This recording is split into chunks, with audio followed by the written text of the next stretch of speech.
Hello, friends. Good afternoon. It is currently, let me see, it is 1:55, almost 2 o'clock in the afternoon at this moment in time. So much love, respect, and appreciation to anybody who happens to roll up on this live stream or who may come in a little bit later. As the title suggests, we are dealing with content where people are going to learn the hard way, right? One of the main videos that you see directly up here is that of a black man. What was this black man doing? We will now find out. Y'all finna start discriminating us? Huh? Is y'all finna start discriminating us? So y'all telling me if I want a job here, I can't work here if y'all don't like me? That's what y'all telling me? Don't say nothing, officer. Hello? Y'all finna start discriminating us, Target? This what we doing? Is this what we doing? Y'all quiet in this motherfucker. Where the workers at? I got kids. I need a job in this motherfucker, man. What's going on? Y'all finna follow Trump and his rules? Don't say shit. That's fucked up. We got kids out here. Y'all fucked up in here. So we were able to see that, right? You clearly like I said, this is why I state to a lot of people that sometimes a lot of people should not be on social media at all. He pretty much went in there just to do nothing, just hollering, just yelling, right? Talking about we need jobs, this, that, and the third. All right, so if you need a job, go get a trade. Go get a trade.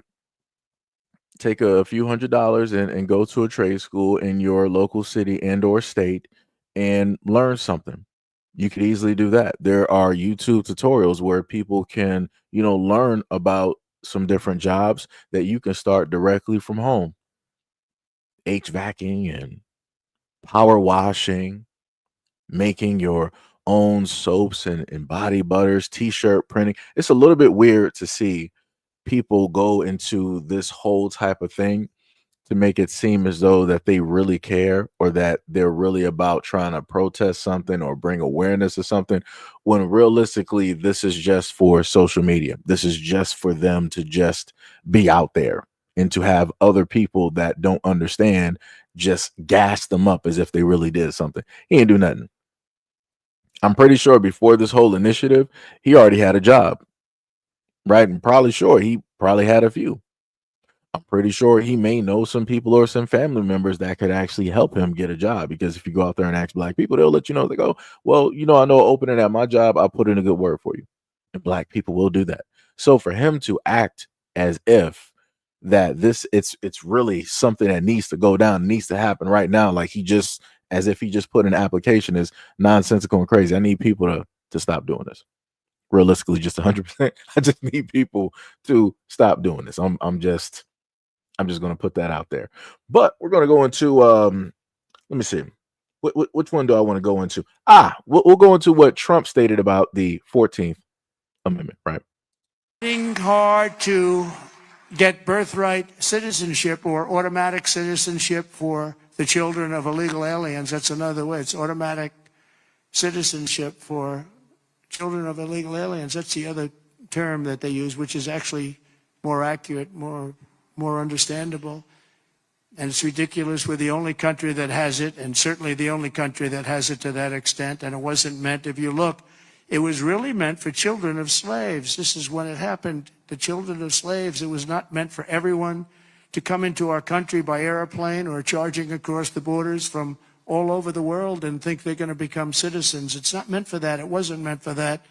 And hopefully at some point the courts will understand that without having to go through a whole big deal. This was meant for the children of slaves. And look at the timing of it and you'll see. And I hope judges will understand that. And it has to stop because it's really hurting our country very badly. We are fighting. So you heard that, right? And he's talking about the 14th Amendment. And he said the people that specifically it was for and that it was about. And I kid you not, when I went online, I saw some people that were supposedly black asking for specifics, trying to find the exact word. Like, it's the craziest thing, right? So I get it, right? If somebody black were to explain this and say this to people, you would have black people in abundance come out there and be like, oh, what's the wording? What's the exact 100% wording? This and that and everything that you just listed. Where can I find that word for? Right? That's how black people tend to act when other black people give them information. Right? They magically, they're the fact checkers, they're the Encyclopedia Britannica. They want to do all of the research necessary in order to verify every single facet, word, vowel, noun, everything, right? But to see somebody online talking about they read this before and they're trying to figure out specifically where does it state this, that, and the third. I'm like, did you actually even read it? Did you look it up? Did you Google anything? Did you even use Chat GPT? Like, there are so many avenues to find the information. I'm a little bit baffled. I'm a little bit concerned when it deals the ignorance of a lot of people directly out here. I'm just, I don't know. I don't know. We're in a digital age and people are still stupid. I'm just trying to get hold. I'm not sure if I'm the only one out here, but I'm just trying to, really get hold of a lot of things out here, and I'm not seeing it. I'm not seeing the intelligence out here. I am not. I am not at all. Let me tell you. Oh, let me also give a quick shout out to some of the people here. We got a shout out to Ty, James Hudson, Bungani, Gail in the building, Pink, Roosevelt B, Tim. Who else we got? We got Hog Major, and we got Monte Russell and Martin Norwood. What is up? What is up? What is up? Much love, respect, and appreciation. So now we're going to go into the normal everyday, but we're going to start with somebody who is more melanated so that others out there can happen to get what it is that Black Americans have been trying to tell people for oh so long. Okay, just when you think things can't get no worse, it just got bad. My cousin just got deported, y'all. He has been in the United States for 30 years, but he was originally born in Trinidad. He served in the United States Army, but he was not born in America. Do y'all know that he just got rounded up by ICE? He just got rounded up. That is scary.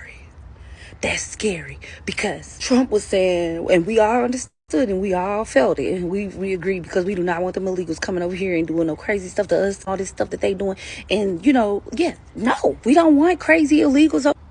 But you said that the process of going through it and doing it the right way, we welcome anyone. These people have already went through the process and they have status, and they're getting rounded up because they wasn't born in America. But they have lived here for 30 years and they are here legally and they have served in this military. But they being deported. Scary business. Well, this is something that I've been talking about for a very long time. I told people that, hey, once the United States is done with you and they don't need you anymore, they can't get anything else directly out of you. They can't get any more lemonade from that lemon. They're going to get rid of you. They're going to throw you away, no matter what you've done, no matter what you may have contributed, no matter what you are doing at this moment in time right now. I'm not exactly sure why it is scary when a lot of people should already understand that if you're coming to America a certain type of way, that you are already on borrowed time. You're already on borrowed time. So again, I'm a little bit confused. I'm horribly confused on how it is that people are lost and amazed that this is taking place, that this is happening. He already told you specifically exactly what it was from the get-go. The rest of his constituents told you what it is. The rest of his administration told you what it is. The other people who voted for him already told you who it is. Matter of fact, let me go back to my favorite song. Let me go to the long version real quick.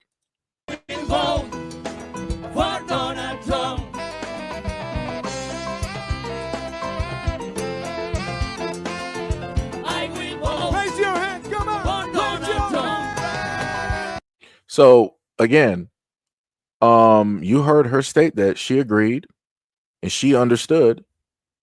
So how are you lost and amazed that one of your relatives is caught up by ICE? He's detained. No matter what he's done, he's served directly for the country, been here for 30 years. But as you stated, he was not born here. He wasn't born here. He's not native. That's what tends to happen.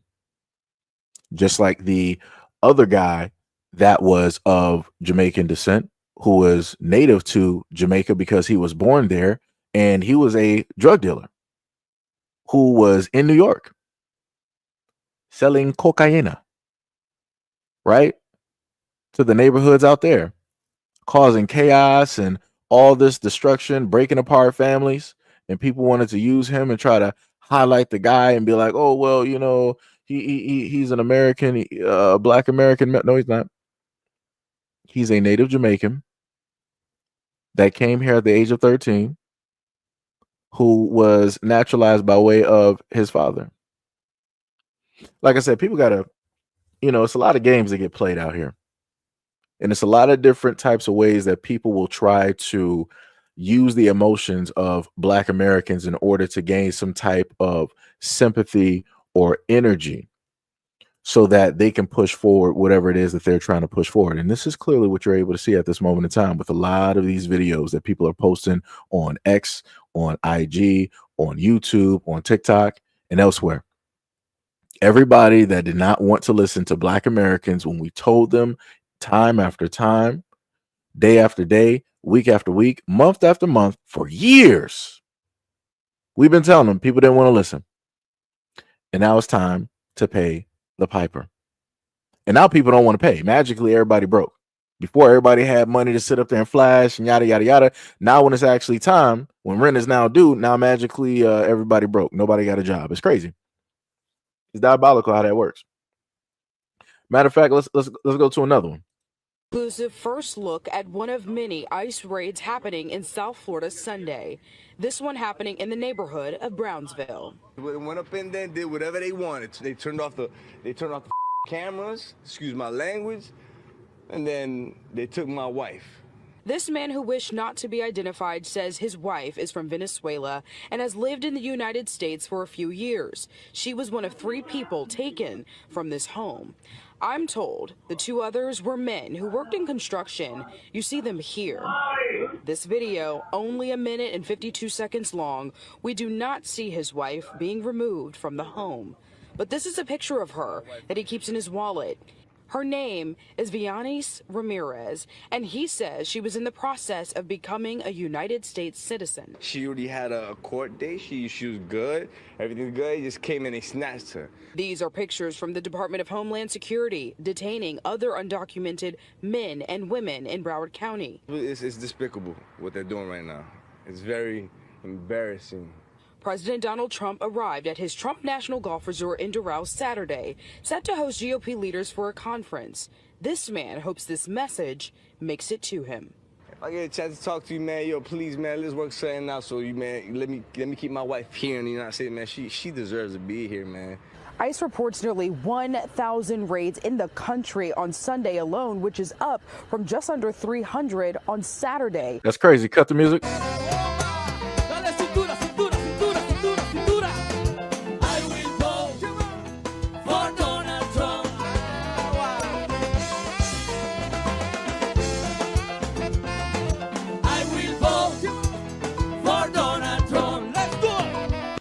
So we were able to hear how that man ended up getting his wife deported because they more than likely voted for Trump because they were voting against their own best interest, and they were also voting against their own people because they felt that they were the best of their people, so that they deserved to stay in the United States, and that anybody else that was coming after them is basically the worst. This is similar to when I read to you guys over a year plus ago from a book that I have that was detailing about the Cuban immigrants coming to the United States and how we had 3 waves of Cuban immigrants and how each one of those waves was treated differently from one another. And the last wave of Cuban immigrants that came was the darkest of them all.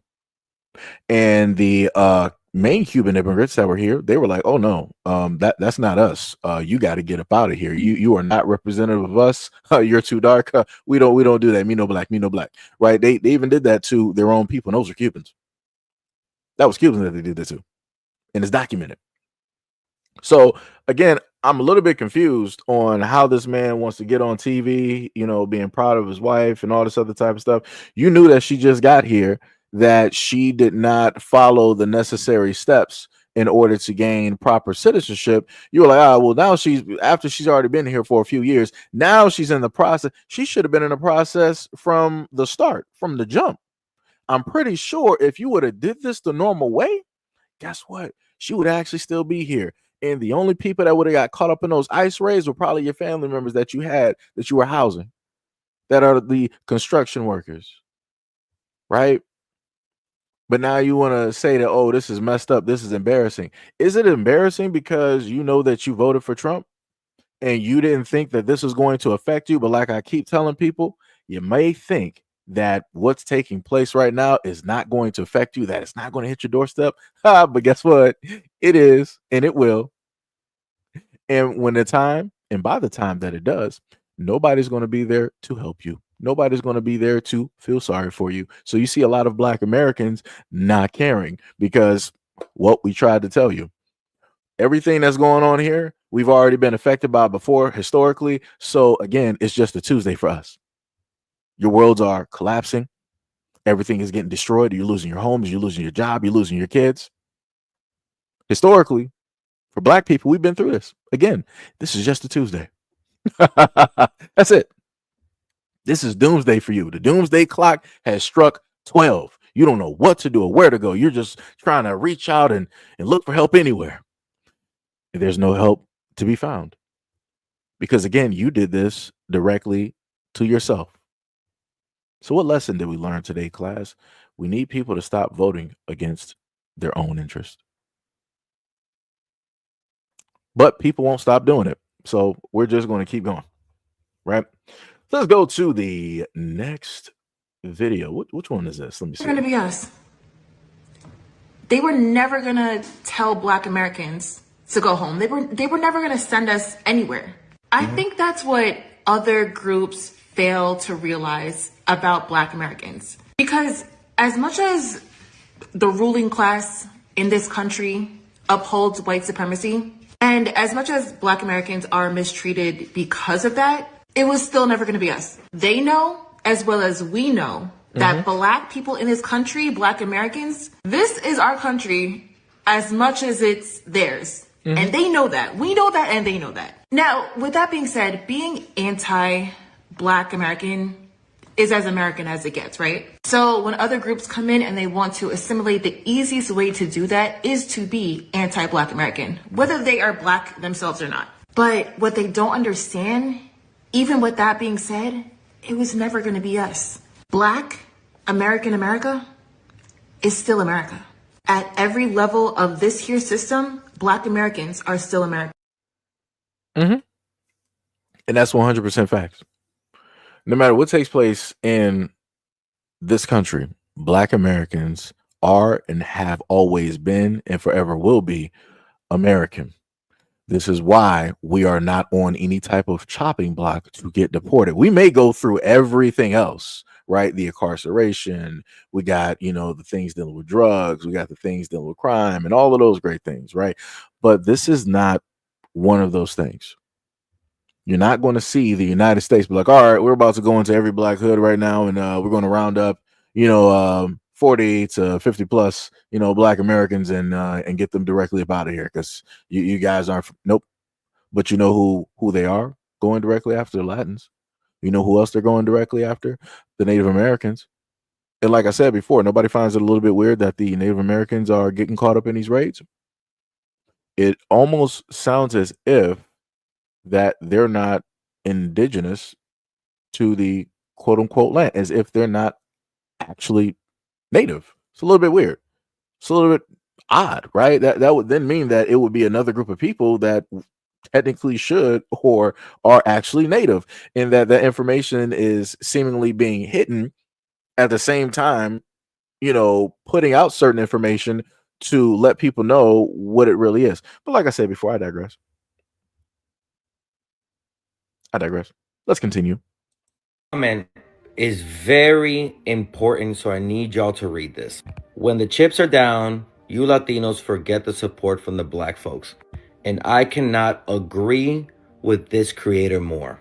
The Latino community and its anti-blackness is strong, and it needs to be expelled from our community. But it won't. We hate black people within our own communities, where Latinos, and I'm talking to Dominicans right now, my people would say, oh no, I'm not black, I'm black white, or I'm Latino black. Whatever excuse to remove themselves from being African American, US black. The anti-blackness, the colorism in our community I'm black is white. That's crazy. so fucking toxic that is how white supremacists were able to split us up against each other, Latino against Latino, and also Latino against black Americans. And now we're seeing birthright citizenship being taken away, the 1965 Civil Rights Act being attacked. And what a lot of Latinos don't know is that the 1965 Civil Rights Act was also what gave a lot of immigrants like your parents the ability to actually become U.S. citizens. So birthright citizenship, a pathway to a status, was established, was given to us by the hard work of the black community. And when we were beneficiaries of all that great work that they did, what did the Latino community do? Spit in their face by voting for Trump, and now all that hard work is being wiped away. And that's right, Latinos did forget all of the support that black people gave us and helped us get to a place where our great-grandparents and our parents and then the children born today were able to be part of this country. And that's why I'm trying to work harder than ever to do two things. One, expel the anti-blackness in our community because, like I said before, we are black. And also trying to do my best to rebuild between Latinos and black Americans. Is it going to be easy? Hell no. Is there a lot of work to do on our part? Hell yes. But like I've said 1,000 times before, we are stronger together. Let's play a song. Latino for Trump. I will vote. Hey. For Donald Trump. Hey. Everybody. Break it down. Hey. Let's sing this song, everybody, together, okay? I need you loud, because I want you Trump. Hear that song, okay? Again. Yo quiero que todo el mundo lo cante fuerte. Para que nuestro presidente la escuche. Okay? En español bien ahorita. Bien ahora. So. All right. Let me say that song it is pretty catchy. Let me tell you, I love that song quite a bit because it shows how ecstatic and how happy a lot of people were during that time, where they thought that the world was going to be perfect. They thought that once they did this, once everything was said and done, that it was okay, that it was just everything was going to go the way that it was supposed to go. And people are finding out. People are now finding out that, hey, maybe, you went the wrong way about it. Maybe this was not, what everybody said that it was supposed to be. It's tough out here. Let me tell you, it is 100% tough out here. Let me see. Why is there? I'm looking at a space. Let me see.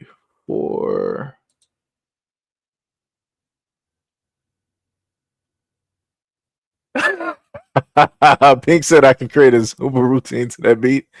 Oh man. DC Precise says, Seji, you mean you're not white black? Oh man. Yo, let me tell you, this is crazy. This is 100% crazy. Like I said, you got people that getting their wives snatched up, their families and friends snatched up. You got somebody else that's from the islands, but like, hey, my family member just got caught up with ICE because he ain't native to America, and you got the Native Americans getting caught up. And I want y'all to understand, go, anybody can go and look this up. Native Americans overwhelmingly voted for Trump, and you got them getting caught up in this.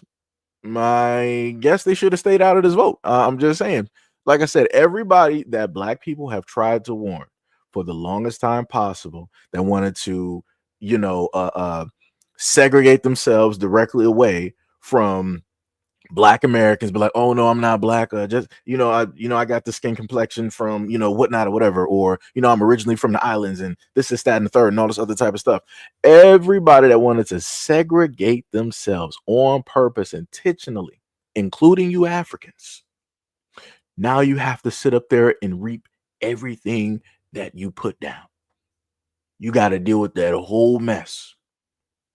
Like I said in the last 2 live streams, I need all the Africans that have been talking the utmost mess about Black Americans in the United States. Put y'all flags back up on all of y'all profiles. Let these government agencies know exactly who it is that you are. Put those right back up there. Don't go into hiding. Don't try to match in with Black people. Don't do it. Because like I said, you proud of your culture. You know who it is that you are. You know where it is that you belong. Black people don't got no culture. Don't be trying to match in with a group of people that don't got no culture, that don't know where it is that they belong. No. That means that you're trying to match in with nomads. You know where it is that you from. You're from Nigeria. You're from this. You're from that. Yo, start stepping up. Rep your flag. Start waving them like you've been doing for all of these years.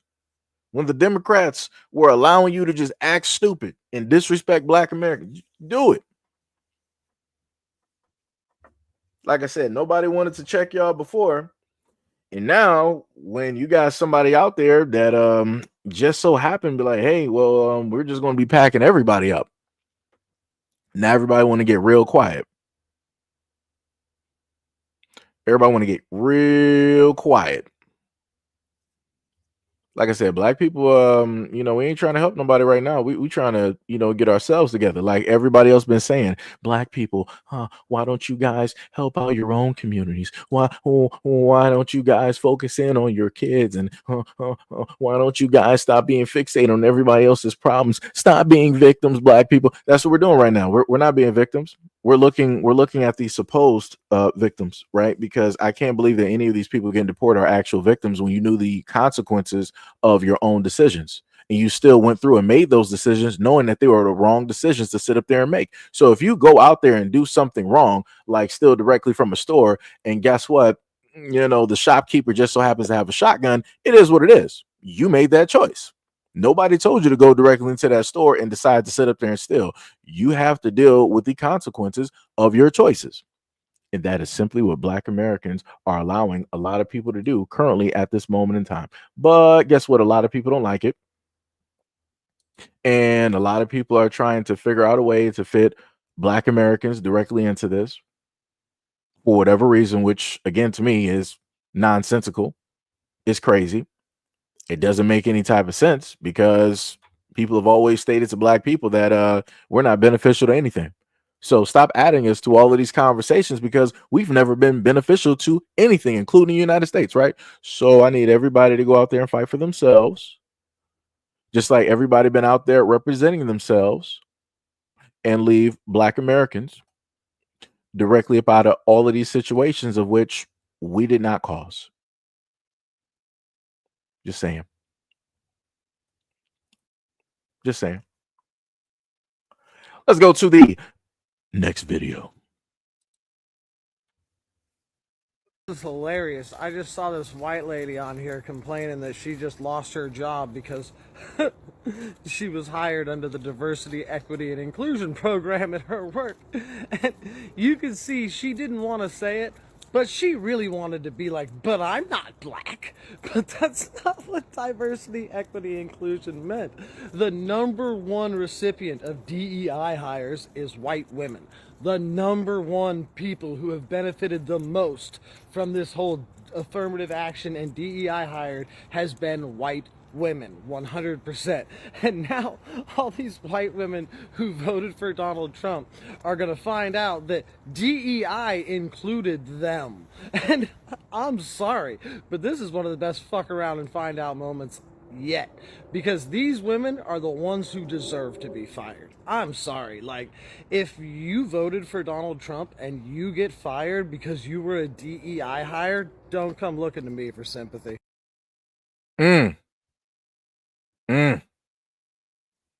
It's crazy work out there.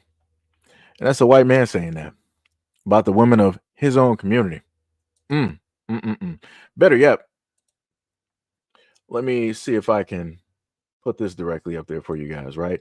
And this is a post that I made. I put this directly up before I decided to go live, right? So that some people can just so happen to see it and read it themselves. I have to zoom this up for myself. So I looked this up, and mostly white women are losing SNAP benefits, right? Dealing with the DEI, government, and all of those good things, right? So it says, yes, recent reports and trends suggest that mostly white women are disproportionately losing SNAP benefits, and this can be explained by several factors, including policy changes and demographic realities. Below is an analysis of why this may be occurring. Focus on white women. While white women may represent a significant share of those losing SNAP benefits, it's important to note that Black, Hispanic, and Native American women are also heavily impacted. However, white women often receive more attention in reports because they represent a larger numerical portion of SNAP participants. Low wage sectors. Women, particularly white women, are overrepresented in industries such as retail, caregiving, and hospitality. These sectors have seen slow wage growth, leading to continued reliance on programs like SNAP. Rural white women. White women living in rural areas are particularly affected because these areas often lack access to well paying jobs, childcare, and transportation. SNAP benefits are critical for these communities, and any reductions or stricter eligibility requirements hit them hard. Suburban poverty. Poverty in suburban areas where many white families reside has grown in recent years, but social services like SNAP may not fully address the unique needs of these communities. Last but not least, impact on women. Women, particularly those in rural areas or working part time jobs without consistent hours, may lose benefits if they can't meet these requirements. And the requirements are cut off because it pretty much don't matter. The main point of all of that information is to note how it is that white women will always vote for their men to keep them in power, even if that means that they're going to hurt themselves in the long run, even if it means they have to sacrifice and hurt their kids in the long run, even if that means overall they're going to hurt their community in the long run. Because for the longest time possible, what was it that America always stated? Right, that black people were the poster child or children of welfare, government assistance, and yada yada yada. And you start to see how that house of cards has fell. Because again, how black people work, we're like, hey, whatever happens to benefit us will benefit everybody else. Share and share alike, we have no problem. Everybody else is like, you're able to benefit the same way that we can benefit. You're black. We're not doing that. We're about to cut all of this directly up. We're not about to be sharing benefits. We're not brothers. We're not on a team. You think I'm here to actually help you and allow you to get any of these tax dollars of which I'm paying my hard work and energy, my blood, sweat, and tears as a red-blooded American, and my great pappies fought for this country? You think that I'm going to allow their tax dollars to go directly into your bank account so that you can go get some crawfish and some lobster on the first of the no. We're going to rescind all of that back. And now they found out. Now they're understanding, and white women are especially understanding the fact that they are DEI recipients because white women are minorities. They thought that just by having the branding or the status of being white, that they were going to go away unaffected. You just thought that it was not going to harm you. White people, for the white people here, get real close to the screen. For the longest time possible, I, SEIJIHITO, speaking in third person, have always tried to warn you guys and tell you that, hey, you're making certain steps and the doomsday clock is ticking closer to 12. You're taking certain steps because you feel as though that other people should not be able to benefit, even though you guys are the main ones that talk about the trickle down effect or trickle down economics, right? That if you guys are able to make this exorbitant amount of money, then a few dollars are going to fall directly onto other communities, even if you feel that they don't deserve it, right? So now, since that faucet has been cut off, that means that you guys are going to be really struggling. No telling how long that faucet is going to stay off by way of the United States government, the same exact government that you bleed for, that you have pride directly in, that you protect, that you body block, that you vote for, that you made sure to place all of these people directly in office because you are not grown or adult enough to actually manage your own life as an adult. The same exact people that you allow to oversee you and your life and tell you what it is that you can and can't do with your money. It almost sounds like slavery. The only difference is that black people didn't vote for slavery and you did. How does that work? You willfully voted to be slaves because you thought that by some way you voting for indentured servitude, it's a lot different from black people being slaves the way it was for, the many hundreds of years. It's actually not any different. It's not any different. You just willfully just walked into the door and walked into those chains. That's it. And not only did you just walk yourself in there, but you walked everybody else because you cannot deal with being alone in your own misery, in your own pain. Your own insanity has drove you to the point of doing this. And now everybody else has to pay the cost because you were stupid, as you've always been. The spoiled children that historically you've always been. And again, what's today's date? Are we even in? We're not even in February yet, right? It's January 28th. We're not even in February yet. We're not even out the first month of the year. And it just keeps getting better. Like I said, we don't need Cat Williams to come back and tell anybody anything. Let this just keep rolling.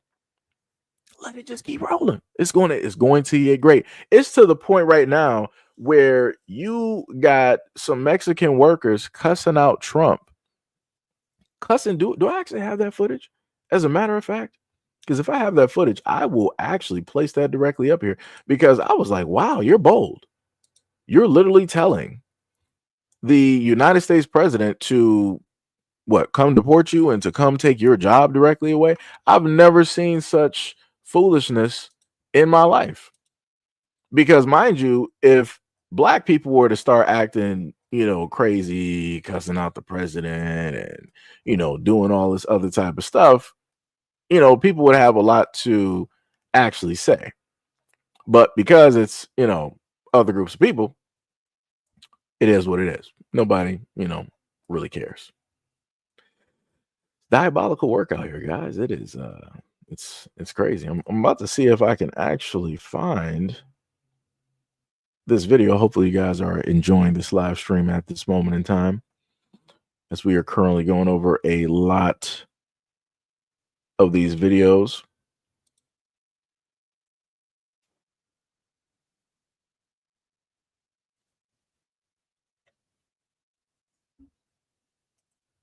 Yeah, I'm gonna upload some. I'm gonna show y'all some more videos dealing with this DEI nonsense here, because, like I said, this is completely crazy. All the things that people could spend their energy doing, everybody just wants to be a face on social media right now, just trying to get views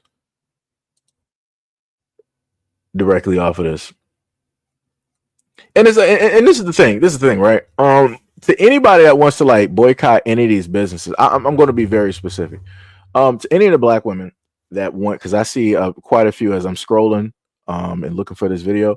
For the black women out there, for any black women that want to boycott any of these businesses, the first business that me and many other black men have said that you need to boycott are these beauty shops, these beauty supplies.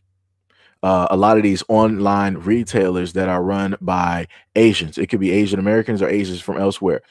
You need to boycott those first.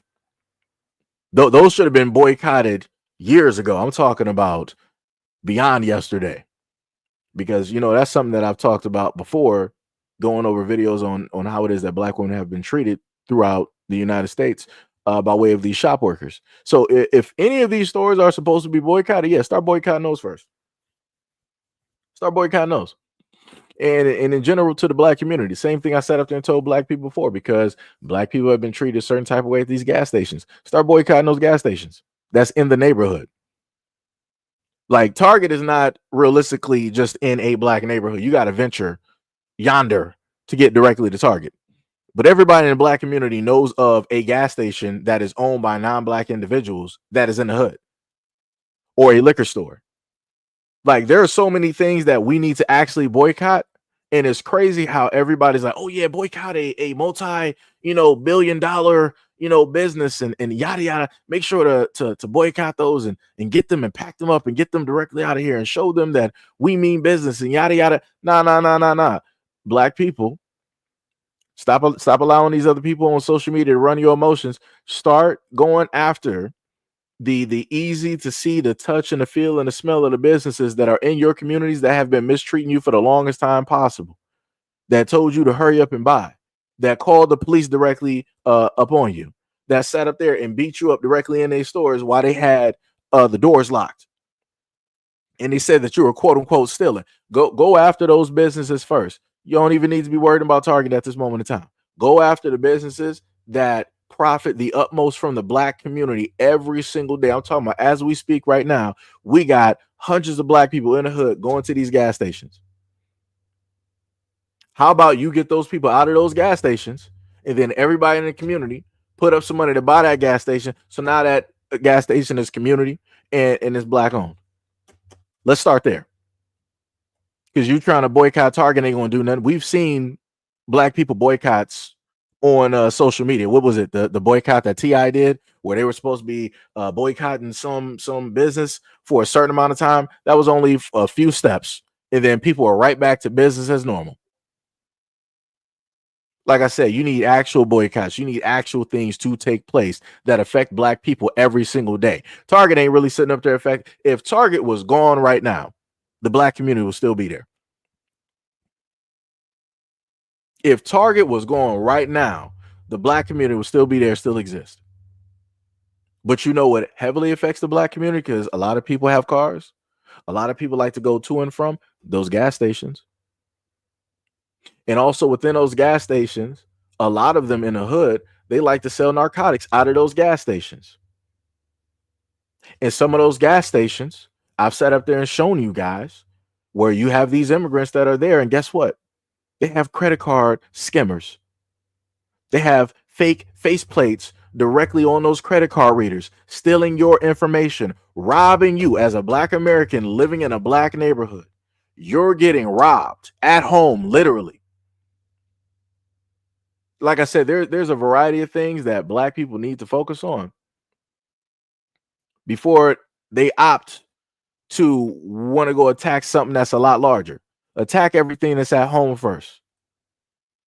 Attack everything that's at home first before you decide that you want to move around and start going after a whole bunch of other stuff because you see other people on social media do it. Start fixing up home first. I've been saying this for years, and people still not listening. Diabolical work. Like I said, let's sit up there and boycott a lot of those gas stations. Let's boycott a lot of those liquor stores. Let's make sure that a lot of those businesses that's in the hood are actually black owned, since all of our black dollars go directly there. Target has targets all across America. You sitting up there boycotting this one don't matter, because there's a lot of states of which there's pretty much not even a actual real black population. So again, it ain't gonna matter, because the overwhelming majority of people that be shopping at Target, guess what? It ain't you. We shop everywhere, of course, but you ain't the primary demographic. You only the primary demographic only in certain cities. But like I said before, just like Kmart, we used to have Kmarts and Super Ks and Big K. But after all of those, that the bankruptcy and they left, out of black areas, guess what? The black community still stood there. If Target goes through the same thing as Kmart, bankruptcy, and they basically file out and they just leave, it's going to be an empty building. But guess what? The black community is still going to exist. It's still going to be there. The main things that we need to sit up there and focus on are these markets, grocery stores, need to be focusing on these corner stores, these liquor stores, and these gas stations. They got you sitting up there focused and putting all of your undivided attention on a big corporation versus focusing all that energy on locally, where you can get black people from these communities. Every single community, black community across the United States can literally go to their corner gas station, their liquor stores or whatnot or whatever, and boycott to get them people up out of there so that black people can actually run that and own that. And it can be managed the correct way. So black dollars will be circulating in a black business so that we can further take a step in the right direction of getting rid of narcotics and illegal arms being sold by way of a lot of these businesses. But like I said, notice how they want you to focus on one thing, but they don't want you to fix and focus on real problems that you can see and touch and smell. That's how this works. These are the games that are being played at this moment in time. This is how they like to, try to do this sleight of hand. Like I said, no matter if you vote Democrat or Republican, let me know how many of these Democrats or Republicans out there told black people to go out there and boycott and fix up their communities and gain control and power of their communities to make sure that their black dollars are circulating. Ain't nobody been telling y'all that. I don't care if it's Democrats. I don't care if it's Republicans. I don't care if it's independent. Ain't none of them been telling y'all that consistently throughout any of these election periods about any of these election times. And then you got a lot of these talking heads online that's still trying to, black people, see, this is what you get because you didn't vote Democrat and all this other type of stuff. See, we tried to sit up there and tell you while at the same time they receiving hundreds of thousands of dollars from said candidate that they wanted you to sit up there and vote for. Crazy work. It seems like their interest is not directly for you if they're getting paid by said candidate. If they're getting paid by said group. Like I said, when money is not going directly into their pockets, they can care less about what is happening to you as black Americans. And that's all of them. That's why a lot of them are sitting back silent. They're quiet because the money is running low, money running out. It ain't coming in the same as it was before. All of the promises that they thought was going to happen ain't going to happen now. And now people want to be angry at black people, realistically. So whenever you see a lot of these talking heads directly on any of these social medias wanting to go off on y'all about the way that y'all voted, always note that there's money behind that anger. And as people like to say, money is the root of all evil. And if the only time that somebody want to care about you has to deal or revolve around money, that means that they ain't care about you initially or at all.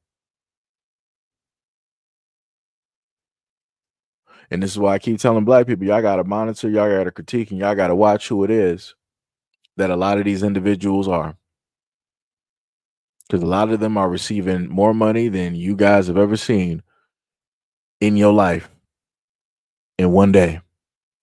While they're getting rich and they're living in these, these posh, lavish communities, they're taking trips and doing all of this other type of stuff. They get online and they want to start hollering directly at you. Why they got like $100 grand directly in their pocket, but yet you struggling. You going from check to check. You got to sit up there and take out payday loans. You got to sit up there and give up your house and now you're potentially living in a hotel. You got to do a variety of things directly out here that they don't even know anything about. And do you think that they care? No. All they care about you is voting the way that they tell you to sit up there and vote. Don't make your own mind up. Don't make your own decision. Vote how it is that we tell you to vote because we tell you that it's the right thing to do. And then if you don't vote the way that we want you to vote, we're going to sit up here and scold you. We're going to sit up here and remind you. We're going to sit up here and do this. We're going to sit up here and do that. But yet all of these people that always want to get on you, they could be the main ones trying to help you fix up the community. They could be rallying, getting black people across the United States to fix up black communities, but they ain't trying to do that because they don't care about you, your family, your kids, your neighborhood. Nothing.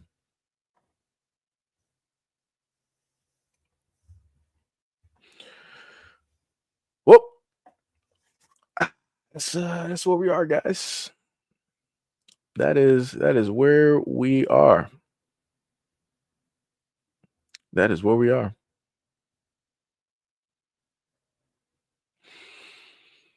News said Dr. Claude Allen stated that every law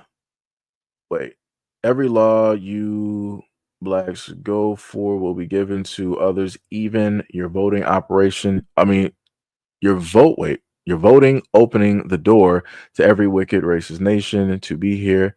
Have y'all learned?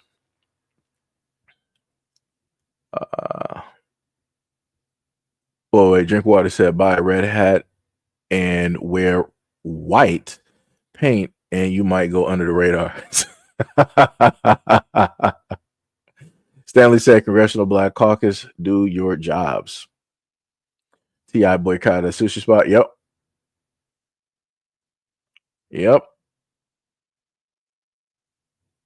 That is, like I said, it's diabolical work.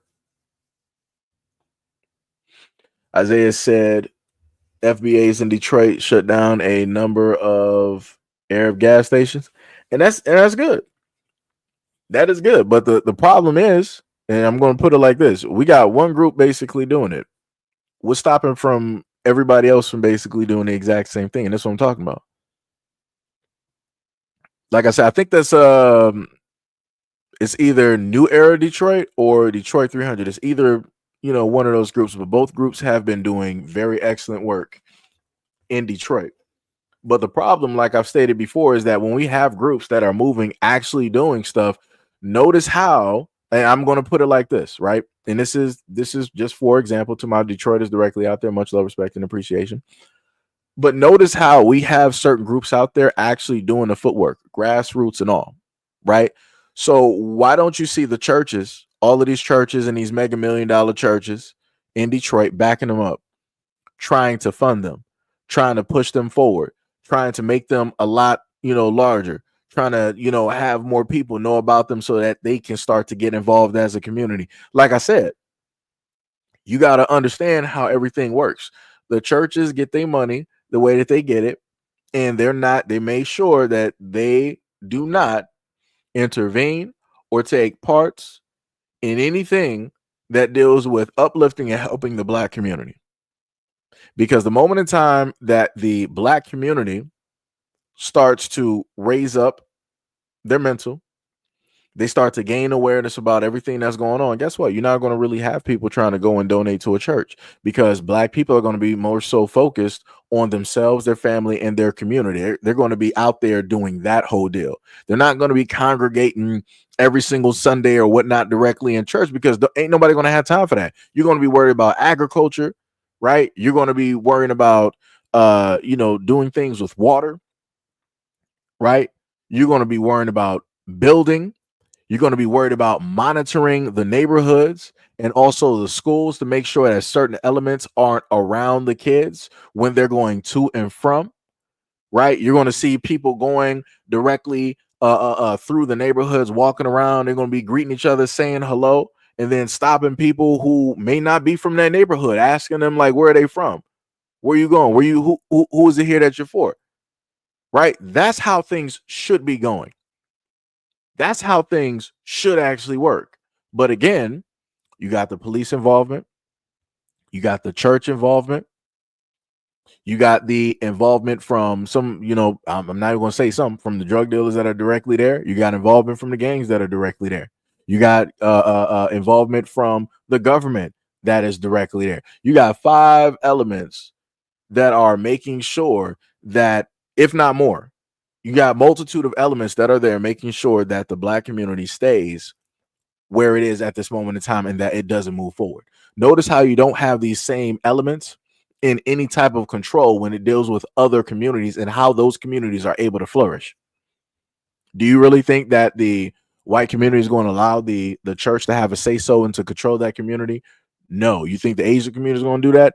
No. You think the African community is going to sit up there and do that?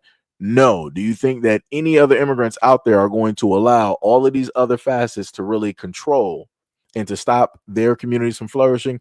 No. It's only within the Black community where this is allowed openly and everybody can see it. Everybody can see it.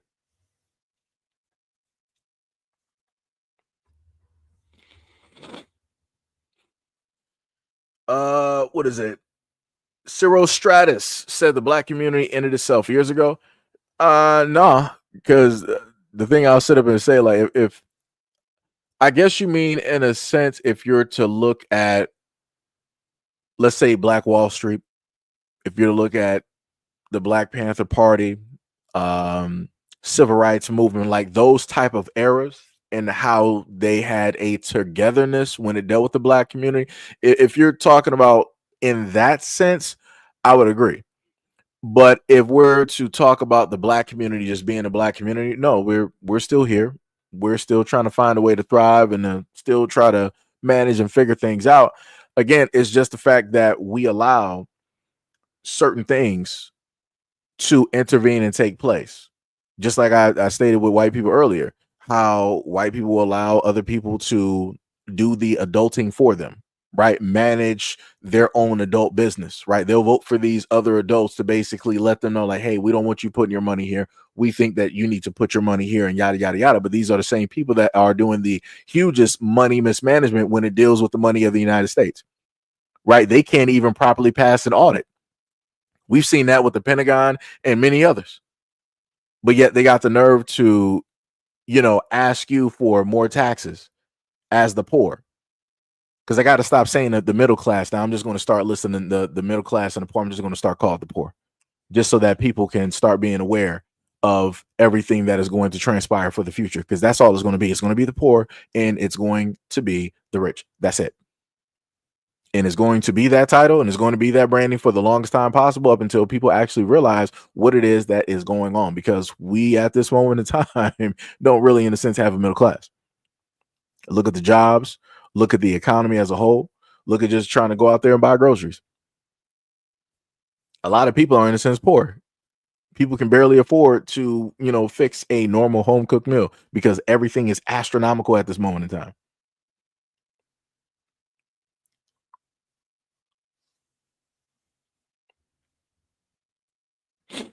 ZZ said, I grew up a Jehovah's Witness and they use their money to build more kingdom halls. They do not help their members at all. And most Jehovah's Witnesses are poor, especially Black Jehovah's Witnesses. I mean, I've seen that too. Where I was located, there was a hall on, it should have been, was it on Livernois? I want to say it should be up there and gated. It's been a minute. But yeah, there was a hall that I've seen before. And I've known some brothers that are Jehovah's Witnesses. And like I said, it seems to be the same story, no matter where Black people tend to go with, religious beliefs. It's always the ones that are in power that own these churches, or that's the head of these churches, or that's a part of the main group, which make up the 1% that everybody else is looking to. Excuse me. It's always that group that's able to profit off of the Black community. And while the rest of the Black community live in squalor, live in poverty, they're not able to afford this and that. And, this is when you'll usually have somebody be like, well, you can't sit up there and say that all churches. I'm going to generalize this as best as possible across America, in the United States. When you deal with churches in a Black community, they are not helping the Black community. They are helping themselves. They're helping themselves. Like I said before, at the moment in time, correct me if I'm wrong, but Jesus was poor, right? Jesus was not a millionaire. He wasn't a billionaire. This man was poor. So if he was poor preaching a word, why is it possible that all of these other people can be richer than the Son of God? I'm a little bit confused. You're able to profit directly off of the word. You can make all of these multi-millions of dollars. You can have these lavish homes, some of which Jesus never had. Right? Going just to and from, doing miracles, doing all of this stuff. But I'm like, it is what it is. Black people want to, continuously believe in one narrative. They don't want to see nothing wrong. They want to continuously get robbed by people who look like them in their own communities while they continue to live in squalor. They live amongst death and poverty. They live against all type of crime. School systems are a complete mess. Decay all over the place.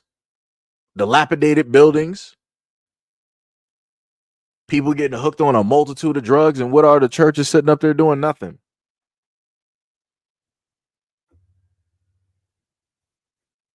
Nothing. I've yet to see these churches in these black communities save the black community, but yet they keep building, they keep profiting, and black people keep going to them.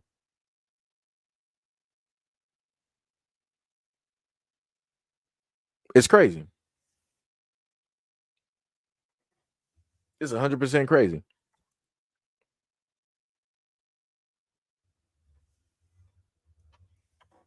It's crazy.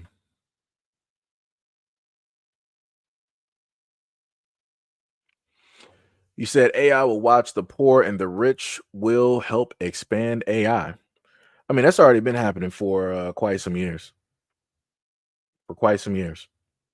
And as I told people before, I'm like, hey, this is the way. This is the digital age. People not going to understand up until they're meant to understand. So just for everybody that's here, we got about 204. The same exact things that I've been saying in all these live streams when it deals with a lot of these immigrants, when it deals with white folks. I've been telling y'all the same thing with technology. So the same way that they are meant to understand at this moment in time and everything is hitting their doorstep, everybody that chose not to sit up there and understand what I've ever been saying or believing or even trying to do any type of research, you're going to be meant to understand. It's going to affect your families. It's going to affect you. It's going to affect your kids. It's going to affect every single thing that you hold dear. And it's going to be what it's going to be. And at the time when it finally hits, everybody's going to be just like the immigrants going on TikTok and black people like, yo, black people, it's last minute. It's 5 minutes to 12. We got to sit up there and get everything going. We got to really band. It's too late. It's too late. The time to actually try to fix stuff and band together would actually be right now. But, just like with most parties and engagements and cookout, black people like to arrive late. So, yeah. You said the algorithm will learn and master how you think and keep you in a virtual prison. I mean, they already do that. If you look at TikTok or anything that you're able to scroll on, they do that. They monitor within just like a few swipes. They already know what it is that you like. And I'm pretty sure if it's not already done at this moment in time, I'm pretty sure a lot of these phones have the capabilities to watch what your eyes are looking at. Like we already got programs on computers that can do that. Like while you're watching a video, it'll monitor, you have your webcam set up and it will literally watch and show you what it is that you're looking at. And I'm pretty sure that you can specifically time what it is that you're looking at, how you're looking at it, and so on and so on. Like I said, all of that will go directly into the AI database and they will build, a block directly for you. And then they will specifically detail and divvy out content where they know that you will spend the average amount of time so that they can get the most bang for their buck.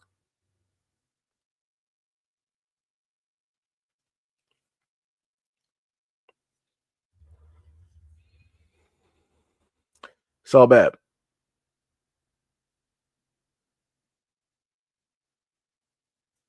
It is all bad.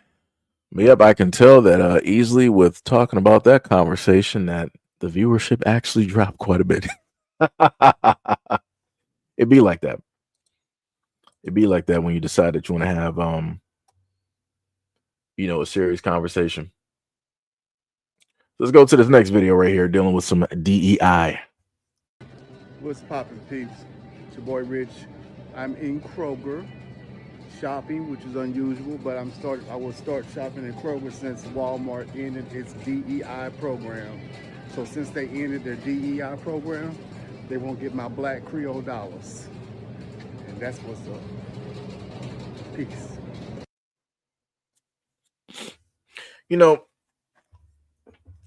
Again, I just want to simply state that this would not be a concern or a problem for anybody if we had more black grocery stores. If we had more black grocery stores, this would not be a problem or an issue. Nobody would be able to try to spin it. Nobody would be able to try to make videos on social media trying to get black people emotionally attached to this whole thing because we would literally have our own thing. Do you think that I put it to people like this to make people understand. Do you know why you don't see Latins overreacting like this? That's because if you go to any Latin community, they have either bodegas where they can, pick up a couple of groceries. They got their own stores, or they even got a setup that's on the side of the street. Especially shout out to New York, because if you ever been to New York, you will see, some of these things. They'll have like, fruits and vegetables directly out there. They'll bag them up. Everything is fresh. And you're off to the races. You'll go back home and cook and whatnot or whatever. And you'll probably come back out there around like 12 or somewhere during the afternoon, so that you might be able to, fix something for lunch, or you might be preparing for the dinner for the family to come back home. You're not going to see anybody in a Latin community acting like Black people on social media, because they have their own stores. And this is the main thing that I've been trying to get through to a lot of Black people out here in the Black community. Start managing and building, supporting, and investing in your own stores, so that these things won't even have to be an issue. But like I said, because people refuse to listen, this is where we are. This is where we are. Timothy said, Creole, speak French. Ah, man. Ready or not, what is up? What is up? Said Metropolitan Detroit area, right in Pontiac. They don't even have a Hispanic community, and they have their grocery store in our communities. Yeah. They know what's profitable. They know that they're not, like I said, everybody will throw. I'll put it to you like this. Everybody will say that Black people aren't worth anything, that we don't do anything, and all this other type of stuff. But you will see Asian stores, you will see Latin stores, and many other stores in Black communities. Why is it that a lot of these people won't put their stuff within these white communities? Because white people are like, yo, what you doing? We don't need this here. Like, what? Like, this isn't even your population. This is not even your demographic. No. White people treat those stores like a specialty store. Like, if let's say if they're going to have, some like a Mexican night or something, then they'll go to those stores to find those specific ingredients. If they're going to have like an Asian night, they'll go to an Asian store, Korean or Chinese store, to get specific ingredients that they're not going to be able to find at a Whole Foods, a Target, or a Kroger, if they just so happen, or a Trader Joe's or Aldi's, right? That's what they're going to sit up and do. They will treat all of those ethnic stores as a specialty store, because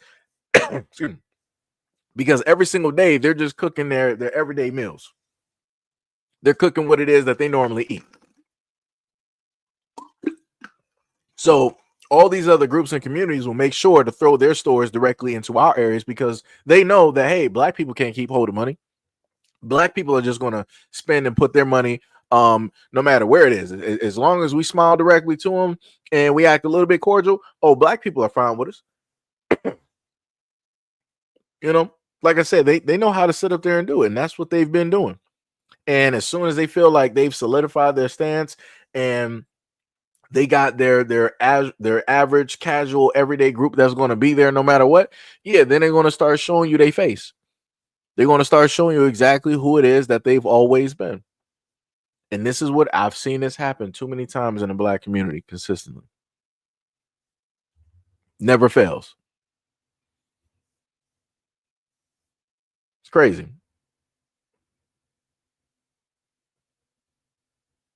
It is crazy.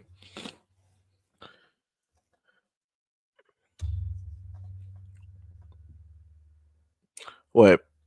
Who are you even talking to? I'm just trying to figure it out. You said, yep, listen to this level 1 race war talk. I'm on to telling you this only once and I'll be gone forever. I don't know who the hell you talking to. It's like, bro, I don't even know if you directing that towards somebody else. You need to start adding other people. If you directing that towards me, bro, then you need to just like be gone. I'm just gonna be real. Let me just, because I don't like to be indirect. I like to be very direct. So if you feel that I'm doing some type of like race talk and you disagree with how it is that I'm focusing on the Black community, I'm saying that, hey, we need to build this up, we need to do this, then you can just move around. Okay, no problem. You can just move around. It ain't no reason for you to be here. There's no reason for you to be here. Peace out. Like, that's like, yo, that's insane to me. Like, it's crazy to me. Like, I keep trying to tell people, like, yo, I'm not every other content creator directly out here. I keep trying to tell people, I'm like, yo, I will sit up there and highlight you. I'm very direct. The moment in time that I feel like you trying to talk real disrespectful to me, we ain't having that. I'm going to highlight your ass real quick, and I'm going to let you know you can just dip. You don't run nothing up over here. You don't run nothing up over here. And this is why I keep trying to tell people.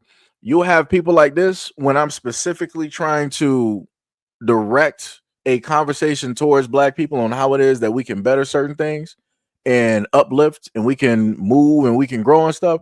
This is the type of stuff that people want to sit up here and say, but like, oh man, this race talk, this, that, and the third. No, I'm like, yo, every other community does this. So when Charlie Kirk or whoever is a part of the Republican Party is talking about, oh, you know, they need more babies, the population, they need to get rid of this and that, and they need to bring this in. So when they're sitting up there saying all that, I don't hear nobody like him sitting up there, oh, I'm tired of this race talk. I'm going to tell you white men one more time. If you start up this race talk, I'm out of it. Y'all people don't be pulling up saying that. Y'all just let them talk. When any other community, it could be African, it could be white, it could be Asian, it could be whoever. When anybody else is sitting up there talking about trying to get their community moving a positive way, nobody's saying that it's race talk. But the moment in time that black people start talking about, hey, we need to fix this, as everybody else has always told us, right? Stop being victims. Fix up your own community. Focus on yourselves first, right? So the moment in time that I'm literally using my platform to do that, this is who's pulling up to the scene telling me, oh, this is race talk. Race is a construct, this, that, and the third. Yo, I need any other clowns that's in the background that want to leave this live stream. Yo, make sure you block me. Make sure you leave. Make sure you delete me directly from your history so that you don't have to worry about hearing my voice or seeing me. I do not need you here. You are not wanted. You ain't never add nothing to this platform for the most part anyway.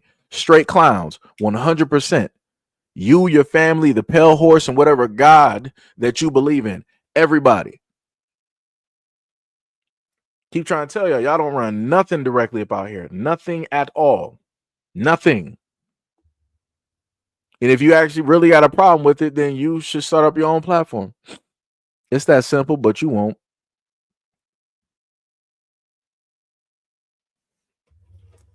It's crazy work out here.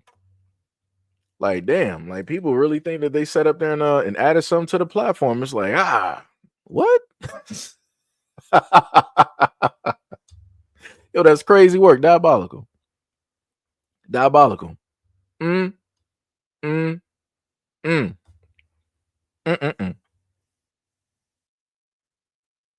That's crazy. I don't even care. What was it? Isaiah said it's all about nationality. Oh, you were adding him. Oh no, he gone. He probably he been left. Like I said, don't nobody got no time for that. Don't nobody got no time for that. And like I said before, and the craziest part is I've done so many live streams where I've allowed other groups of people to basically talk and how it is that they praise their own group, talking about fixing this and talking about fixing that. And I don't see nobody like him happening to roll up. Like it's crazy. Oh no, Ty, that wasn't even no troll. Like he was dead serious. He was 100% dead serious, and I'm like, bro, like man, like Jesus Christ. Like I said, some people just you know, I don't know. You can't sit up there and help some people. You just can't. And this is the other thing I want to list too. Like, you know, like I said, a lot of people in the black community got different beliefs, different definitions for a variety of things. I get that. That's cool. No problem. The problem is when people have too much ego and pride directly in that, where they can't see beyond that and just be like, all right, let me just push what I believe right now for the side and let me just do what's best for the community. And then we can come back directly to that. A lot of people can't do that. They want to get their point across. They want to, you know, feel like they are the rightest person directly in the bunch and all this other type of stuff. But like I said, I saw a lot of the stuff that he was posting, talking about direct energy and all this. I'm like, all right, yeah, I get that, yeah, no problem. And those are some of the main topics that I've talked about before. And then, as you guys have clearly heard me before say too, I clearly have used the terminology American quite a bit, meaning everybody that's in the United States. I've clearly done it, but like I said, you can't do nothing to people that don't want to listen. it's, it's nothing you can it's nothing you can sit up there and do. It's crazy out here. Diabolical. Diabolical. Ty said, "It's trolling in my book. Man too old to be thinking like that." Hey, the main thing I told y'all before is, people are free to feel and think how it is that they want. But like I told people before, I don't try to keep people here. I don't try to force or keep anybody here. It is what it is. Hey, we got the main silent shinobi in the background. We got Mo in the building. The man said BlackRock Inc., a large asset management company that owns a portion of Target. BlackRock Inc. owns about 10% of Kroger's total shares. Yep. And BlackRock and Vanguard are two of the main groups that I have talked about before, and those groups own trillions, trillions of dollars worth of a variety of businesses. It's diabolical work. On top of the fact that they also own a lot in cryptocurrency and all this other type of stuff. On top of the fact that a lot of the initiatives that have been pushed by some of those groups as well. Like I said, people somewhere tend to profit off of something. You just got to follow the money and see how deep the rabbit hole goes. But when it deals with a lot of situations, people don't tend to look at BlackRock and Vanguard because those are pretty much ships that are way too far out in the distance, that are masked by the fog of the sea. It's like Themyscira. Nobody knows exactly where it is, but it exists. Well, dealing with the DC universe, just saying. Ebon Thomas said, "It never stopped being about race." Yep.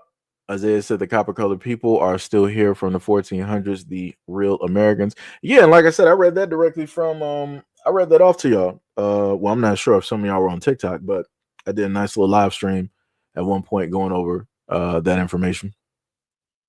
My hand says some folks are going to have to fall by the wayside with some help. Yeah. New said because the civil rights gave blacks the right to vote. What do y'all think they've been doing for the past 60 years? Taking the rights away from the lands, aka the American Negroes, in favor of others. Man said psychological warfare. My said America is foreign owned, right? Beverly Gunn said, quote, when we can better things, right? 48 48 TCO said, new sub here. How do you pronounce your name? SEIJIHITO. That's the, or Seji, for short. I guess you could say that for short. I don't know. But like SEIJIHITO, either which way. And shout out for subbing to the channel. I'm not sure where my notifications actually are at this moment in time. They should be running. Let me see. Yeah, I guess the notifications aren't properly working. I'm going to have to go back and check that after the live streams. But again, much love, respect, and appreciation for subbing to the channel. Reddy said, I think the main reason we can't unify is because if you're 35 and up, the younger group considers us old.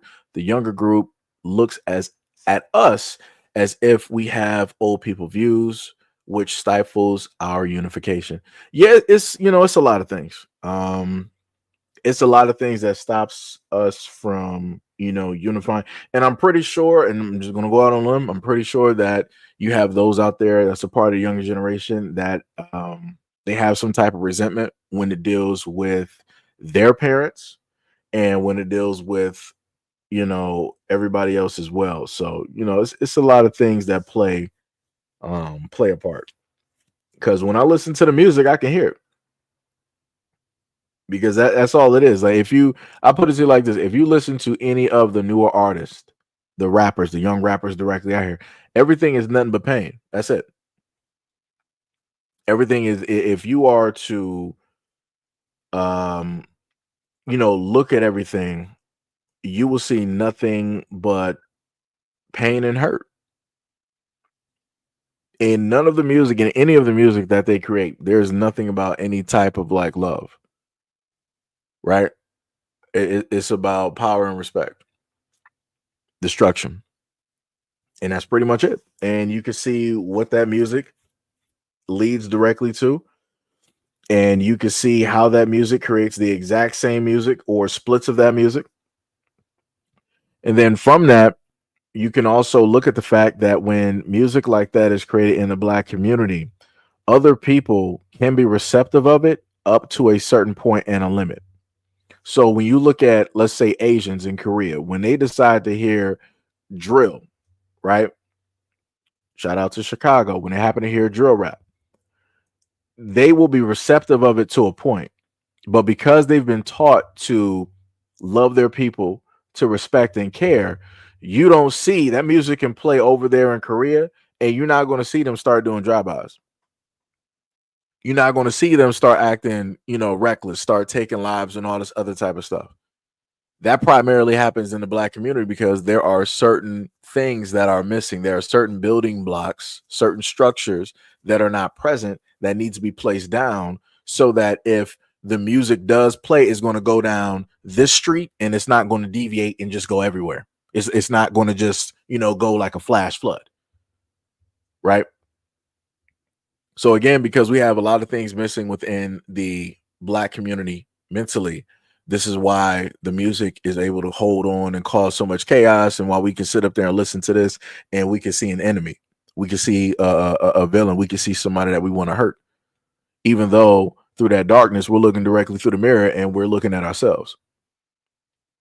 Again, that's, why it's so easy for those in a younger generation, or just in general, why it's so easy for those in the Black community to hurt, one another, on top of, many other things.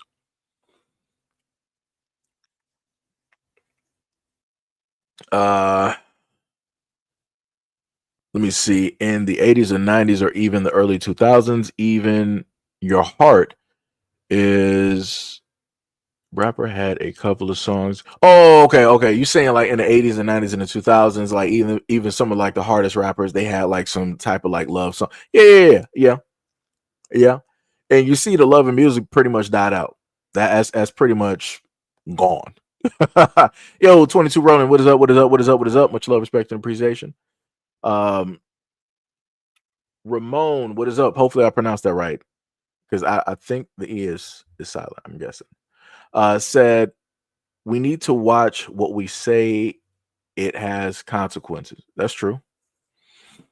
Rap is demonically controlled. Yeah. As I said, the young brother that hosts some thought. Oh, wait. Young brother that hosts someone's thought taught him well, right? Okay. Ramon said mainstream rap is demonically controlled. 48 TCO said totally agree. Timothy said, question. So will the white folks breaking up Black Latino couple homes, will that start a frenzy on Black folks or satisfy the urge? Don't know. We don't know. We will soon see. Ready or not says, sorry, my voice to text is trash. No, trust me. It's like that even on my Android sometimes. Trust me. Or even when I'm trying to use voice to text when I'm recording videos and I might want the caption to show up. Yeah, sometimes it doesn't properly capture, but I pretty much put that more so on my pronunciation of words versus the actual program itself. So, it's like that sometimes. Yo, Glow Rick 8, what is up? Said, we could pull together and help our hurting youth. They rap about that they are exposed to. Let's think solutions, not critical finger pointing. I mean, true. I will say, well, I'm going to start off like this. It's hard in a sense. It's not difficult, but going from the emotional spectrum that I know that most will go from, it's going to be hard for people to not do the finger pointing, right? Because even when I was growing up, I'm like, I heard my uncles, they would complain about the music that we had. I'm talking about like in the 2000s. I'd be like, yo, this music is trash. It's just a copy of this and all this other type of stuff. All y'all do is rap about shooting and yada, yada, yada. But I'm like, brother, I'm like, we got this from y'all. I'm like, this started back when y'all were like, what, high school and college. I'm like, this is like late 80s, like 90s. I'm like, this did not begin directly with us. Like, this was during your timeline. So I'm like, to put the responsibility on my generation sounds completely crazy to me. And I'm like, I'm just looking at him like, yo, you too old to be doing this. And I'm like, Jesus Christ. I'm like, and this is the problem with a lot of things, where if something started somewhere, those people who are literally there during that time don't want to take responsibility for it. They don't want to be listed. They don't want to be called on. They don't want to be named to, take the stand. They don't want to do it. They just want to shift it on to somebody else. So now it's my responsibility to take accountability for actions that did not necessarily start with me and my generation. We just only followed what the previous generation handed off and gave directly to us. Because I put it to you like this: if during the late 80s and the 90s, if everything was, still on some Public Enemy, still on some neo soul and R&B, and music would be vastly different within the Black community. It would be vastly different. Music is at the point right now where I'm seeing white artists in R&B. I'm like, hold on, what's going on? I'm seeing white artists in soul. I'm like, hold on, what's going on? Because y'all got a problem with Beyonce just rolling up there and making a quote unquote country album, even though we got Black people in the country that's been living there. And if you trace this far back long enough, you can even trace country music back to Black folks. But I digress. The main thing is, with the country music awards at this moment in time, white people ain't trying to have Black people just fluctuate directly in there. That's their safe haven, right? That's their little cubby. That's their little safety blanket. That's their last little thing that they got. And they're not trying to give that up to nobody, no matter how good the artist or how popular the artist may be, or what new eyes it may bring, or money it may put directly in their pockets. They will say no to all of that just to keep it as sacred as it is for them. And I'm like, for the Black people out there, when it deals with R&B, soul, neo soul, and rap and all of this, you need to do the exact same thing. If you got everybody else making sure that they segregate and keep you away from their stuff and telling you that you are not this and you are not that, you are not that culture, Black people, y'all better start listening up. Y'all better stop being so nice, stop being so cordial. You need to start treating people, give people the exact same energy. That's all I'm saying. Yo, we got Ricky in the building. What is up? What is up? What is up? What is going on, good sir? What is happening? Bloody yeah. But yeah, it's like, yo, you got to start, treating other people the exact same way. If you got people in country music telling you like we don't want you here, yeah. If you got people in K-pop sitting up there telling Black people we don't want you here, even though we're copying all of your dance, we're copying your lingo, we're copying the way that you move, we're copying your ad libs, we're technically taking everything. Yeah, we don't want you here, and so on and so on. Black people need to start sitting up there, stepping up, and giving that exact same energy. That's all I'm saying. That's all I'm saying. That's all I'm saying. But going away from the emotional aspect, right? Even though I don't make music or anything like that, fine, no problem. I'll take responsibility for the reason that the young, because nobody else wants to do it. I'll take responsibility for the reason that the younger generation is making a lot of this drill, a lot of this bang bang shoot 'em up music where there is no life literally in it, where all they do is assassinate themselves and everybody else. I take full-fledged responsibility. No problem. So now what is the solution, since we got somebody that's taking responsibility for it? Main solution that I have advocated for and tried to give to the Black community was to reach out and to talk directly to the youth out there, to try to touch whatever little piece of light that they got directly in their heart and trying to heal that, and trying to spread that same light to everywhere else that seems to be darkened, by way of the words or the mistreatment that they have faced, right? And the moment in times that I will state that, or I'll bring that up, you have a lot of people say, well, it's not my responsibility. I'm not about to care or worry about somebody else's kids. I'm not a stepfather. I'm not this. I'm not that. And because you have a lot of people with the thought process of, I'm not going to do, this is why nothing has been done. Due to the fact that a lot of people have the thought process of, I can't, this is why a lot of things have not been moving. Due to the effect of a lot of black people having the thought processes of I won't, this is why we are in the circumstances that we are in at this moment in time in society. I can tell people all day long that, hey, a lot of parents, y'all need to start parenting your kids. Stop being best friends. Stop, for the women out there, stop going out to the clubs. Stop going out there to the clubs with your daughters. Stop dress like your daughters. Stop showing up in these IG photos and whatnot, throwing it back and doing all, like, stop doing all that nonsense, because that's teaching them the wrong type of thing. That's teaching them the wrong type of mentality, because you're supposed to be conducting yourself a certain type of way as a woman. You're not supposed to try to present yourself as some type of product, as some type of sexual object. That's pretty much all you're there for. Because when I happen to look online, I'm like, all right, well, I already know what you're about, so no problem. That's it. It's that simple. And that's just me being a man, being honest, right? It's the same thing for the guys out here, where I happen to see some of these rappers and their sons, and the only thing that they do is that they happen to show up with their sons when they want to give them some money. When it's like some type of photo shoot, it's like, yeah, I just gave my son 100 racks. I just gave him, this brand new iced out chain, and I gave him, this $200,000 car he can't even drive yet because he's like 10 years old, and all this other type of. It's like, it's crazy. And then you got some of these same rappers that's like, yo, I'm about to sit up there and buy some strippers for my son. I'm like, dude, your son is like 10 years old, bro. Like, what are you doing? What are you doing? What are you doing? You and those strippers need to be thrown directly in jail.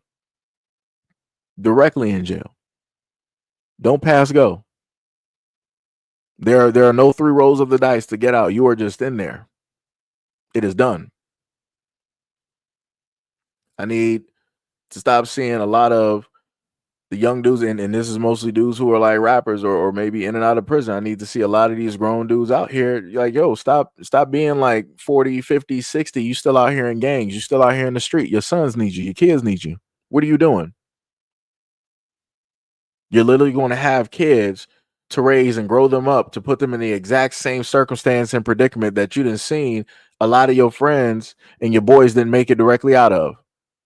You want to put your sons in the exact same predicament where they can be in and out in jail and getting turned out. That's what we're doing. And again, like I said, I can look at this directly from both sides, from both the men of the community and the women of the community. And it's terrible.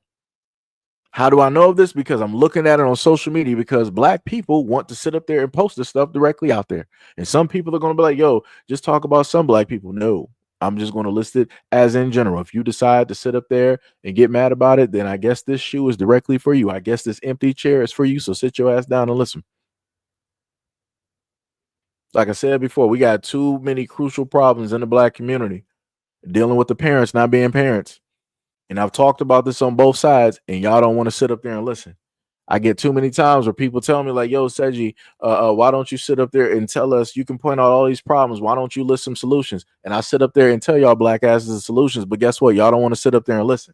Or magically, y'all not there for that live stream. Y'all not there for that video. You didn't know that I posted all this other type of stuff. But then you want to repeatedly keep asking and saying the exact same idiotic statements as if I haven't already addressed it 10 different times. The problem is that if I don't say specifically what it is that black people want to hear, or I don't say it in such a way, then it's not acceptable, because a lot of y'all already got these made up theories or voices in your head on how it should be presented. Again, this is why a lot of black people can't take certain information, because you're not receptive. And you want everybody out here that got a YouTube channel and a platform, social media, and all this other type of stuff to bring awareness to these situations and problems. But y'all realistically don't be nowhere to be found when we do so. I done watched so many black content creators over the years bring up these problems, talk about these issues, all for the main demographic that they're talking about to turn their backs on them, to start going on Twitter and IG and to start making a video about their quote unquote favorite content creator that they support because they don't like that. Oh, why are you getting on the black community? Why are you talking about us like this? Like I supported you and I loved you for this long, donated money, and now it's like it's whatever. I'm done sitting there supporting da da da and all this. Like I said, a lot of people fear accountability and responsibility. So when somebody actually holds up that mirror, people start running like vampires that are afraid of sunlight.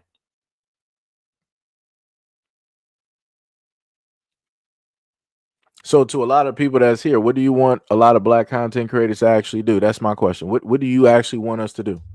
Because as I've sat up there and told y'all before, realistically, beyond me just doing this because of the reasons that I listed initially, I feel that I'm here to, in a sense, serve the people. So when I do content or when other content creators do the content that you ask of us to do and we highlight these issues, we don't get no type of responses. We don't get no type of views. Y'all don't be really sitting up there talking, moving your mouths, no nothing. Y'all don't be showing up. And then when content creators start switching their content to other stuff, y'all want to turn around and get mad and tell, oh, this is what I'm talking about. This is why we can't support these black content creators, because once they start doing this blickety black stuff, they want to sit up there and all of a sudden swap. No, it's not all of a sudden. It's because y'all ain't supporting. Y'all ain't talking. We'll list solutions. We get blacklisted. Y'all don't want to sit up there and help out. Y'all don't want to sit up there and show up. Y'all don't want to sit up there and promote. It's like every single time I've been sitting up there doing this, all I see is black people complaining, no matter what solution is listed. You got Dr. Claude Anderson, who is an elder, somebody that was here before I even existed. Dr. What is it? Francis Scott Wilson, another elder that was here long before I existed. They didn't written books. They didn't got audio. You even got Dick Gregory, another elder. A lot of these, all three of them were here and seeing more life than I've ever seen in my existence. But are black people going and trying to find the information and listen to them and listen to that like they listen and hold on and love the word of Jesus? No, they're not. So what I've also understood is that black people just love to complain just because they love to complain. Uh-oh, it looks like we're losing more viewers. We were at 200 at one moment in time. Now we're at 125. Uh-oh.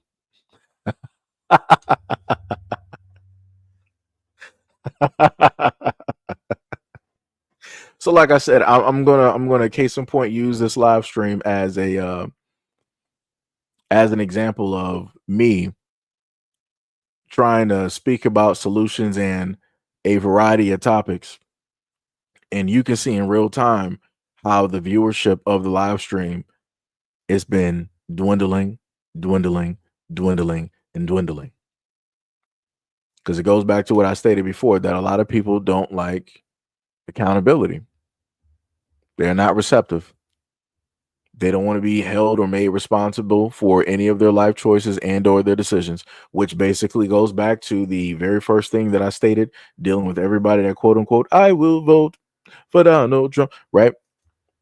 A lot of people don't want to be made accountable, but even though you don't want to be accountable right now, you will be accountable later on, and you're not going to be able to run from that. It's going to be a hallway with no exit, and that front door is going to be accountability, and you're going to have to deal with it. Golden Brown said, all of your viewers are not your supporters. I mean, that much I do know, right? That much I do know. I happen to peek and dibble and dabble in the analytics, and I can tell about the return viewers, the subscribers, non-subscribers, and and different things like that. But I'll put it to you like this for Golden Brown, right? To the point that you brought up. Even when I've done solo videos where it deals with black stories, dealing with the black community and things that we need to fix, those videos will normally get low views. And I've said this before. Like I said, I've openly told people the type of content that I'm going to do, because like I said, I'm going to be transparent. I'm not going to sit up there and lie to you. I'm not going to sit up there and BS you. If you don't like the content, then you don't. If you do, you do. It is what it is. And I told people that I was going to shift the content to things that I know that people find entertaining, that people are going to stick here for and be directly here for. I know that if I start talking like this and I start bringing these things up, that, viewership is going to be going down, either in live stream wise or in actual video wise. So I would, in a sense, rather not keep doing videos that I know are going to be like, okay, well, you put out, 9 videos, and each one of those videos are in between 200 to 500 views. And I've literally done that within a week. I've literally done that and sat back and just watched it. I'm like, wow. Same videos, I'll look at the comment section and it's like, all right, 2, 3, maybe 5 comments. It ain't worth it. And like I said, I'm not like every other content creator. I'm going to directly tell you what it is that I'm doing. So again, if you do not like it, you have the option to sit up there and leave. It's not some type of sleight of hand. It's not force you to sit up there and be here or nothing like that. Like I said, I'm going to be transparent. That's it. That's all I can do. So like I said, can't nobody sit up there and come to me and tell me like, yo, says you're a liar. You said that you were gonna, you were for the people, you're gonna do this content and yada yada yada, and then you swapped up. No, if you go back and listen to the live streams, I've been set up there and listed these things over the years. I've been told people this.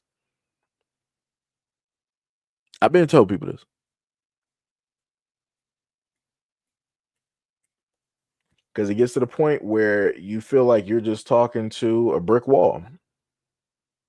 Like I'm sitting up here as I'm talking to you, I'm just touching on this wall right next to me, and that's what it feels like. I'm just talking to this wall that's right next to me. It ain't nothing moving, it ain't nothing happening. So, yep. Be like that. But wait. Let me go back up. What was it? Mike said we will scramble for the information when it hits the fan, when you can go no longer find the information when they start to restrict your movements. I mean, technically they've already done that. Wait. Well, for my hand, was that last comment, was that directed towards me? Because I was going to go into like a whole spiel on how content has been blocked and stuff. Yo, Jones, what is up? I know that picture. Let me tell you. You said, what's up, fam? I'm glad this country is getting what it asked for. Yeah. Miss Ivory said, I think internet connection be kicking us out. I mean, I don't know.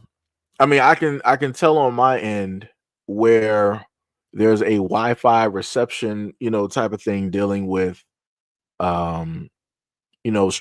I can see like the Wi-Fi bar looks a little bit weird, and I've noticed that happens every now and again, when I happen to talk about certain topics. If I'm just, doing normal videos, it's completely fine. When I start talking about serious topics, it's like, oh, Wi-Fi bar is down to 2 or whatnot or whatever. So,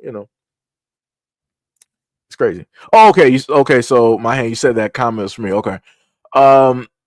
So the main thing that I told you guys before, and some of you guys have been here long enough, I told you guys that when it deals with me trying to put out content, YouTube does not give out the proper notifications, because when I look in the background and I try to see how many people are subscribed and they have the bell notification directly on, it doesn't correlate with the amount of views that I just so happen to get. Like, let's say just for a random number, if I got 5,000 of you guys, right, out of the, how many we got? Out of the 30,000 people that are, on the platform, sub to the platform, if I have 5,000 of you guys that have the bell notifications and all that stuff on, you would then think that would correlate to 5,000 views roughly, or at least close to every single video. That is not the case.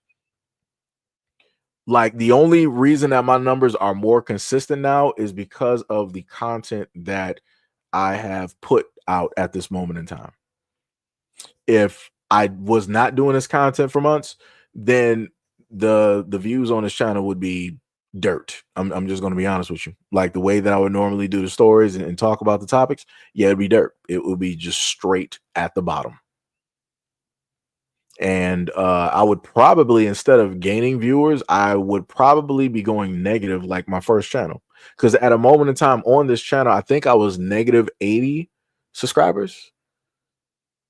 It was like 50 to 80, almost trying to get upwards to like 100. But then once I swapped the content, the the amount of subscribers started going up along with the views as well. So, like I said, I would rather be able to, keep doing this and, trying to inform people, some type of way versus just, giving up and just calling it a day and leaving this to be a dead channel. you know. And again, shout out to any and all of those who have, donated directly to the platform, throughout the many years and everything, because I wouldn't be able to do everything that I do without people like you. And also shout out to those who actually bought some of the t-shirts many years ago. Shout out to all of y'all. One of these days I'm gonna do a live stream and showcase some of those. The only thing I couldn't really showcase is the hoodie because somebody was like, hey, I own this word, so you can't make the hoodie and the whole jogging set. So I'm like, all right. I'm like, all right. I'm like, whatever, no problem. Bernie Sanders, what is up? What is up? Said new here. Quick review of what is your content. How can I bottle this up? Content covers. I'll put it like this. I cover content dealing with politics, but more so with the Black community, be it in a positive or negative light. Talking about it, trying to dissect it, point out the problems in the situations to try to come up with solutions. I also have content covering the whole of America as well, and covering those different topics, the people directly there and whatnot. Like I said, no stone unturned, and that's from like both platforms. In a sense, I'm trying to figure out a better way to sit up there and do it to explain it. It's almost like a Jeopardy question when somebody asks you. It's like the content that you do, but then when somebody asks you, it's like, what content do I actually do? And it's like I've been doing this for years. It is insane. But yeah, pretty much. How can I sum it up though? The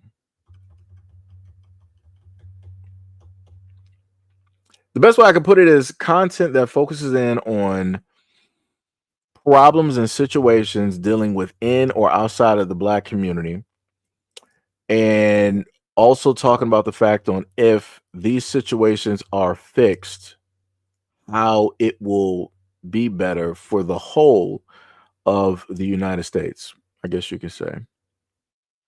Because again, if Black Americans are doing excellent and well in the United States, that trickle down effect that everybody else talks about is going to affect everybody in the utmost positive way. But a lot of people can't happen to see that. So Jones said, what I noticed on YouTube is drama, pain, controversy, racism gets views, positive content. Nope, but love the content and the switch up. Yeah, that's the same thing that I've stated before. Like I said, I've covered a lot of topics, anything from celebrities, politics, Black community, other communities, video games, tech, and probably have I covered sports? I might have covered a little bit of sports, but not more so like a sports analyst, more so dealing with the problems that some sports athletes are having, or something that's in or around sports. But yeah, I want to say that I pretty much covered a lot of topics, including laws and rules and regulations, and did my due diligence to try to bring forth information to break those things down so that people can get the understanding that I got, because a lot of the stuff I may be brand new to. So if I'm brand new, I'm going to treat it as if you're brand new as well. So, and like Jones says, I've done a lot of videos like that where I've done some work. I'm talking about I took like some hours out of the day to literally get the information, cut the video, have everything lined up specifically, and all of this stuff. And to see low views, I'm like, oh, it's gut wrenching. It hurts. It hurts when you put in a lot of effort and like nothing's coming from it. So it's like that. Trial and error. Trial and error. Bernice Sanders said, okay, thanks, no problem. My handset, your content covers everything relevant. Yeah. Yeah, maybe that might be a better way to explain it. 'Cause I was just going all over the place. IMV, what is up? What is up? Said the Iceman is not playing with none of these illegals. That is true. That is true. Ms. Ivory is laughing in the comment section. Bernice Sanders said that's a good summary. I'm glad you were able to get something directly out of it because I'm replaying in my mind and I'm like, what did I even just say? Yeah, it's crazy. Like, it's at the point sometimes where you're trying to explain stuff to people. If you've ever been at a moment when you've woken from a very hard sleep where it's like you're groggy, you don't know, what angle, what side of the bed that you're directly on, you don't know where you are at this moment in time. That's how I feel. That's how I feel sometimes when I try to explain, what the content is to you guys sometimes when you happen to ask that question, like, hey, what is your channel specifically about? It's like somebody just hit me with a brick. It's gonna be a hard couple of rounds just trying to, get my legs back together. Miss Ivory said, true. So, all right, we are now down to 93 people. That is letting me know that it is time for me to go. We were here for about a good 1 hour and 50 minutes. Shout out to any and everybody that was here during this live stream. Hopefully people were able to get something directly out of it. I know that if we would have kept, just going with the clips, we would have had a lot more people here for a more consistent duration, but it is what it is. So I would tell anybody that just got here, just go back and play the live stream from the very beginning, and you'll pretty much get the sum of what the live stream pretty much was about. So anyways, much love, respect, and appreciation for any and everybody that was here at this moment in time. 25 on the original channel, 73 on the second coming. Again, appreciate you guys, value you guys, and love you guys a lot. And I will catch you guys on the next video that I actually have to finish up, and I have uploaded for you guys. I want to say around 12. So you can, be on the lookout for that. And also I do have a community post on the channel. So you will probably have to type my channel image or my name and head to community post and leave a comment directly there if you are interested. It's about the exact same thing you see directly in front of you if you are interested. I also uploaded this exact same image to IG as well for anybody that follows me there. It may not be on the channel consistently. So anyways, love you guys. Catch you guys later, and I will catch you guys. I said that twice. Let me just end this live stream. Peace out.